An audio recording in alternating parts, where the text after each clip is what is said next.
Hi guys, welcome back to my YouTube channel. Thank you so much for your like, your share, your amazing comments so far in my previous video.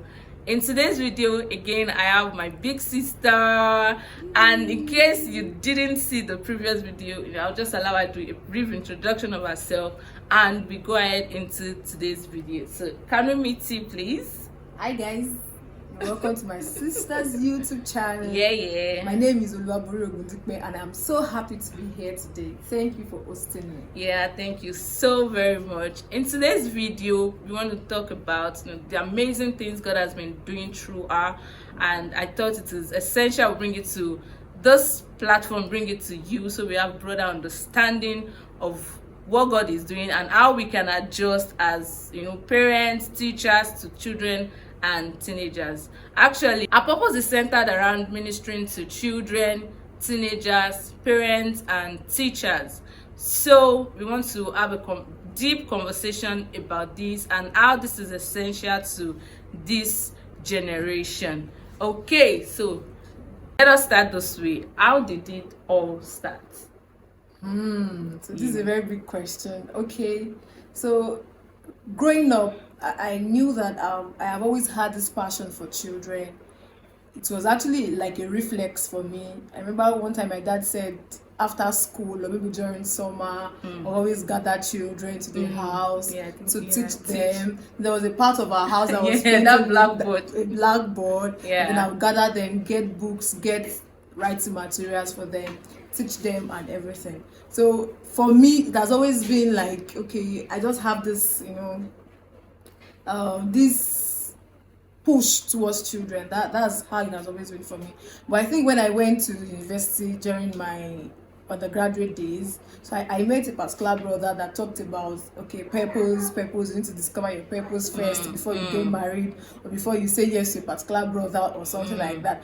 I remember that our eldest brother as at that time, there was a particular program he actually did about discovering your purpose and all that. And actually wrote a book too. And also wrote a book about that. But I didn't really pay attention to that, probably because I was still maybe a teenager or thereabout. So when I got to school, I had that conversation with that brother, and then I started praying about it. And by the time I prayed, I had some revelations. God said some things, and then I got clarity. I got to know that, oh no, there's no way you're going to. You have to go back to the place of nurturing and raising children in God's way. Yeah. So that's how it started. Yes. From then till now, share with us the process, how it all started. Okay, you shared that, how you actually began what you are doing today. And in case you don't know, she has, I think about she has authored 2 ebooks now. Is it 2 or 3 now? Yes. I think the third 3 one. now, yes. Yes, 3 now. I'm going to share a link of all those resources with you in the description box. So just go ahead, click on the link. And she actually has a Facebook page also where she shares some of those things that God has deposited in her. Okay, so back to my question. From then till now, how did you actually put, because I know you are someone who is much more introverted. Yeah. So now you having a Facebook page, it took extra work. How did everything come together to what we have now? Oh, yes, we know that it's going bigger. So from then till now, just share with us how that's happened. Oh, okay. So one of the major things I would like to say is the place of God. Sometimes when God speaks to people or when God speaks to you as a person, it might just give you a very short version of what he wants you to do. So the only thing you should do is just run with that vision, run with that small information he has given to you. The more you work, the more you get insight. The more you work, the more the vision becomes clearer to you. So I remember after school, I came back home, I was working. I remember during one of my prayers, I got a particular sentence from God during my prayer. I think that was in 2016 or thereabout. So I just wrote it down in my diary and I didn't really do anything about it. And again, the place of marriage has also helped me in this purpose that God has given to me. Okay, so I just knew that God wanted me to also put it into writing.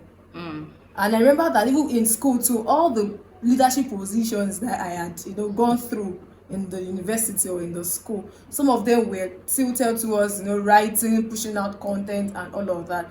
As she has said, the fact that I have been an introvert, I struggled so much to be able to come out of that shell. I've always had that, no, I'm just reserved. I don't want people to know me. I don't want this, I don't want that. So it took a whole lot of conversation with my spouse, for me to be able to come out of that, I would say, limitation, so as to fulfill God's purpose for my life. So it all started, I think, one of my birthdays in the previous years. I had this inspiration that, okay, write this particular thing that I started. I think that was the very first ebook that I wrote. It was not really perfect. I just wanted to, obey the instruction. Yeah. And I think during my journey, I've also learned about prompt obedience. I learned about prompt obedience. Okay, when God tells you to do something, just do it at that particular time. So I think the beginning of my prompt obedience to God was what helped me and that has brought me this far. Okay, thank you so much. Now that we have those understanding, I want us to actually talk about cradle to adulthood. Okay. The purpose, what it is all about. Yes, we know it's ministering to children and teenagers, right? But we want to really have that deep conversation about cradle to adulthood. Tell us everything. And okay, then after that, that's major pain you have in your heart that you want teachers and parents to have understanding of. I know that's one of the things that bettered cradle to adulthood. So that's my question. Cradle to adulthood, I'll start with how the name came to be. Okay, so I started writing some articles on my personal Facebook page and all that. So at the point I just started thinking like, okay, I need to have a community. I need to, streamline the audience that would have access to this. And the fact that I am also an educator, the fact that I teach English language in a secondary school has also given me the opportunity to know that so many things are missing in the lives of some children and teenagers. So I wanted to really push out.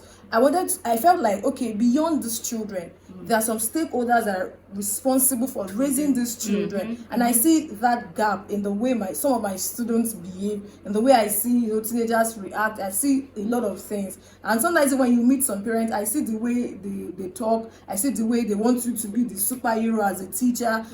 They leave their own responsibility and bring it back to you. So I felt like, okay, I am trying to do so much with my students, but I need to actually reach out to their parents. So one day I was just in the bathroom. I've been praying to God. I said, God, if you actually want me to reach out to a larger audience, I actually need a name for a Facebook page.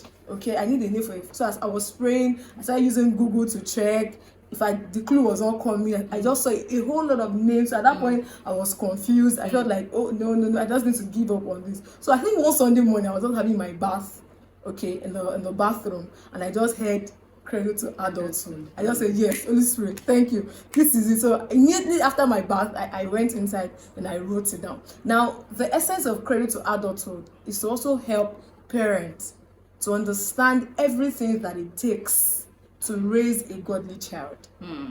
Okay, there's so many godliness emphasis.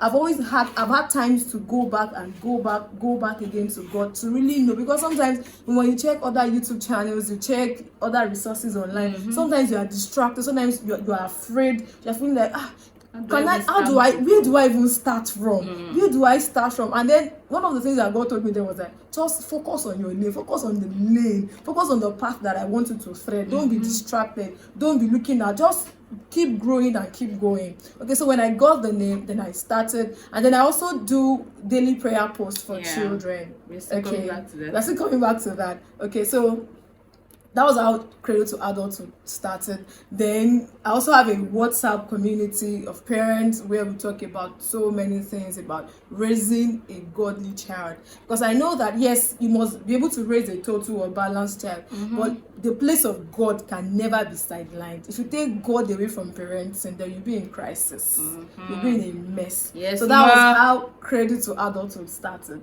What is that burden in your heart that you want parents and teachers to actually understand? Okay, now when I see that children are not behaving in a certain way, I mean the way that God Himself has orchestrated it in the scriptures, the way God wants every child to be. And sometimes it also takes him back to how we were raised. How we were raised. And the fact that for me, I was a very obstinate child when I was growing up. So my own experience is different from my sister's experience. So I felt like, or I usually feel like, okay, each time I see a child, one of the things I'm passionate about is to ensure that there's sanity in the life of that child. Because sometimes I interact with my students, I interact with children, and I see so much, struggles. And some of the struggles I've realized is that most of this is coming from their parents. Probably because their parents are workers, they don't have time for them. In fact, there was one time I was in a class, and then one of my students just said, I just pray. Let me. By the time I'm done with this SSC, by the time I'm done with secondary school, I'm going to show my parents paper. And I'm going to be wayward. I'm going to be this. I'm going to be that. As I heard that statement from him, it was like somebody actually. I don't let me not say somebody actually. Pointed a gun at me. I became so burdened about this particular child. And by the time I did an analysis, I realized that his parents had not been there. So as I heard that statement from that child, I became so sad. I became so burdened, and I just felt like something was wrong somewhere. And for a child of that age to say that particular thing out of his heart, that he has been planning so much more.